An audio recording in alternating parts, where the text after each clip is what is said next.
zao mbola betaka lesy miparakila betaka ampanatra nefa ty maninona fa zay le lalanda ianana raha mbola eto tany lesy papa mandroso afa-ty miemitra zany mandroso raha mbola tany kontany aza manafa io masoandro tsy maintsy balika ihany katero aleo atombondy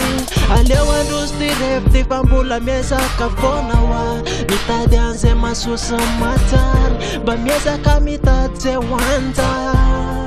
nefa malama mainantany natany miady ihany katero ihany mandroso fa tsy miemitra zany fa niala elo tiky omaliny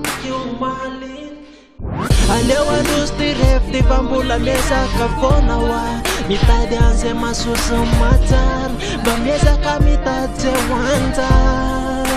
nefa malama mainantany natany miady ihany katero ihany mandroso fa tsy miemitra zany fa niala elo tiky omaliny zavona mandrafitra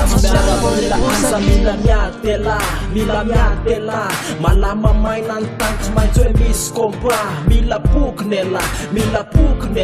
na ara moraly io na ara-pana androany ela resin fiainana ka tsisy tarainana asa mitanondrika fa mbola hoavy lay maraina fo lay tsy manam-paharoa ka tony io fo fanantenana aminatao viando de isafa le aizina tany katero ihany mandroso afa-tsy miemitra zany fa niala elo tiky omaly taratry mitikitsiky fifarina androany ka za makalaky am'zay tsy faoliasa nomaly ka verity ihany fa zavona mandrafitra masoandro boliposaky zany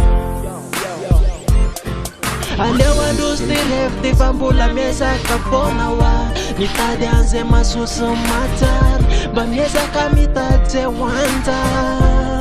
nefa malama mainantany natany miady ihany katero ihany mandroso fa tsy miemitra zany fa niala elo tiky omaly zavona mandrafitra masoandro